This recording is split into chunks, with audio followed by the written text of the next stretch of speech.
और जब नहीं कोई सुनेगा तो हम इस टंकी के नीचे कूद के अपनी आत्महत्या कर लेंगे। इंडिया न्यूज में आपका स्वागत है। मैं खान रिपोर्टर शाहजहांपुर। क्या रही दिन भर की हलचल, आइए हम आपको दिखाते हैं।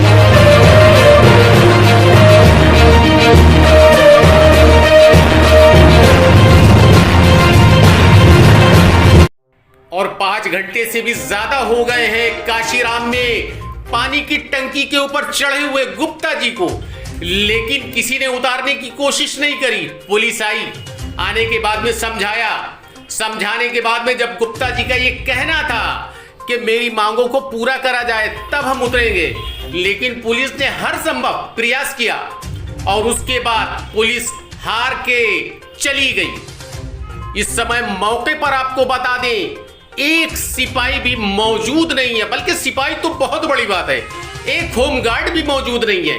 लगभग 5 घंटे तक पानी की टंकी के ऊपर चढ़ने के बाद अभी तक गुप्ता नहीं उतरे पानी की टंकी से। लेकिन जब पुलिस ने भाप लिया कि ये नहीं उतरेंगे, तो बजाय सुरक्षा के कहीं कोई अनहोनी ना कर ले, लेकिन पुलिस ने इसकी परवाह नहीं करी और कोतवाली पुलिस बैरंग वापस लौट आई। हालांकि आपको बता दे, जिस समय हमने जाकर मालूम करा तो गुप्ता का यह कहना था कि पानी की टंकी के ऊपर चढ़े हुए हमें 5 घंटे हो गए, लेकिन न तो हमारी किसी ने मांग मानी और न ही आश्वासन दिया। मांग ये थी कि काशीराम में अतिक्रमण जो हो रहा है उस अतिक्रमण को हटाया जाए। हालांकि लोगों का कहना है कि 4 बजे काशीराम में पानी की टंकी बनी हुई, उसके ऊपर चढ़े गुप्ता और चढ़ने के बाद पुलिस आई, मनाया, जब नहीं माने तो पुलिस छोड़कर चली गई। और बाखूबी आप देखिए, ये नजारा हम आपको दिखा रहे हैं 8:50 का, यानी कुछ देर पहले का। जब हमने जाके मालूम करा तब भी पानी की टंकी के ऊपर गुप्ता नामक व्यक्ति ऊपर चढ़ा हुआ था और उसका यह कहना था कि मेरी मांग जब तक नहीं मानी जाएगी हम नहीं हटेंगे, चाहे हमें आत्महत्या करना पड़े।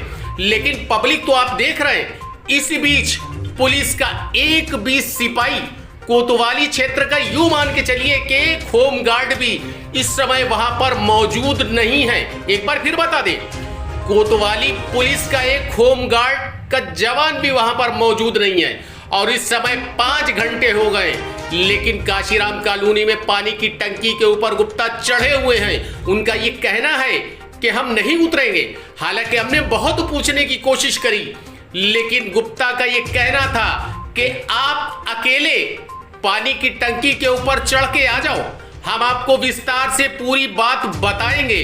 लेकिन हर संभव प्रयास किया, लेकिन गुप्ता नहीं उतरे। तो गुप्ता का ये कहना था कि हमारे पास आप चलकर चले आओ, हम आपको बताएंगे।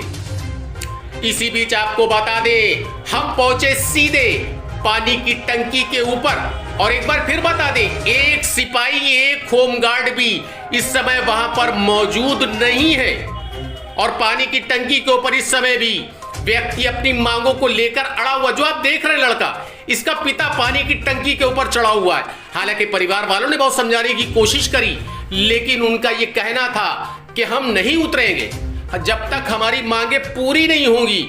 लेकिन इसी बीच हम फिर गए पानी की टंकी के ऊपर। बाखूबी आप देख रहे हैं, सीढ़ियों पे चढ़ते हुए गुप्ता का यह कहना था कि हम अपनी बात जनता तक पहुंचाना चाहते हैं, जिला प्रशासन तक पहुंचाना चाहते हैं। अगर आप मेरी बात सुनना चाहते हो तो अकेले चले आओ। लेकिन आपको बता दें, हम अकेले पहुंचे सीधे पानी की टंकी के ऊपर। बाखूबी आप देख रहे हैं, कैमरे को ऑन करके हम पहुंचे सीधे पानी की टंकी के ऊपर और बाखूबी, हालांकि सबसे ऊपर गुप्ता बैठे हुए थे और हमने जब पहुंचे तो गुप्ता ने पहले देखा हमारे साथ तो कोई नहीं है, और जब हम पहुंचने के बाद अपनी पीड़ा को किस अंदाज में बताया, आइए विस्तार से हम आपको सुनवाते। आइए, क्या आपने हमें बुलाया अपनी बात कहने के लिए? हम आप गए हैं, लेकिन हमें ये बताइए आप किस लिए चढ़े हैं और क्या मांग है आपकी? हम 1 साल से काशीराम कॉलोनी के उद्धार के लिए आए दिन मुख्यमंत्री, डीएम, एफडीएम, नगर आयुक्त सबको हम ज्ञापन वगैरह सौंपते रहे। हम जय दुर्गा भवानी सेवा समिति का एक संगठन चला रहे हैं। उस संगठन के माध्यम से हम कई बार हमने अपना ज्ञापन दिया, कई बार हम अधिकारियों से मिले, कई बार हम नेताओं से मिले, पर हमारी कभी कोई बात आज तक नहीं सुनी गई। आज बड़ी मेहनत और तपस्या के बाद में हमको नगर आयुक्त जी ने आश्वासन दिया कि आज हम अपनी टीम भेज के सर्वे करवाएंगे आपकी काशीराम कॉलोनी का। काशीराम कॉलोनी में सर्वे करने के लिए अधिकारी वर्ग आए, उन लोगों ने सर्वे किया तो हम उन लोगों को काशीराम की हालत दिखाई कि काशीराम की सड़कों की क्या पोजीशन है। 11 साल में कोई भी काशीराम में आज तक काम नहीं हुआ। तो सब चीज़ें उनको दिखाई। उन्होंने आश्वासन दिया कि हम सरकार से बात करके इस काशीराम के बारे में जो भी बजट आएगा तो हम इसमें कुछ ना कुछ व्यवस्था करेंगे। उसके बाद में यहाँ काशीराम के 5-6 लोग ऐसे हैं जो नहीं चाहते हैं कि काशीराम का उद्धार हो, जिसमें रामशंकर दीक्षित, श्री किशन गुप्ता, उसका लड़का गुंडागर्दी करता है, वो आया, उसने हमको धमकी दी। उसके बाद में सूरज जो कंप्यूटर की दुकान रखे हुआ है, लोगों से आय जात निवास प्रमाण पत्र बनवा के 500-500 1-1 रुपये ऐंठता है। वो ये चाहता है कि मेरी दुकान ना हटे और हम लोगों को यहाँ बेवकूफ़ बनाते रहे। काशीराम की पब्लिक चाहती है कि गुप्ता जी जो काम कर रहे हैं बढ़िया कर रहे हैं, किसी को कोई आपत्ति नहीं हुई। ये 6-7 लोग हमारे घर पे आके इन लोगों ने, एक सुषमा नाम की लेडीज है, वो आए दिन अपनी दुकान पे क्या नाम जगमा लगाती है, कई बार वहाँ झगड़े प्रसाद हुए, वो भी आई थी साथ में। वो भी कहने लगी क्या नाम कि हम तुम्हारे ऊपर क्या नाम रिपोर्ट लिखवाएंगे, तुम पे हम ऐसी धाराएँ लगवाएंगे कि जो तुम्हारी जमानत नहीं होगी।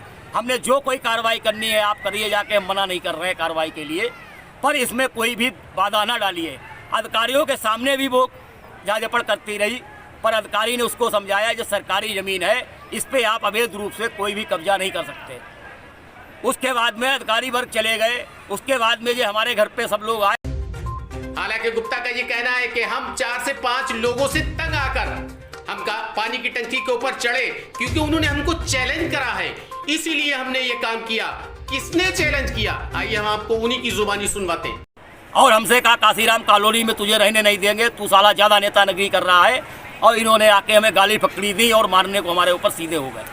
जब हमारे ऊपर ये लोग सीधे हुए तो मजबूरन आज हमको ऐसा कदम उठाना पड़ा कि अब काशीराम का हमको उद्धार कराना ही है, चाहे हमारी जान चली जाए, उसकी हमें कोई चिंता कोई फिक्र नहीं है।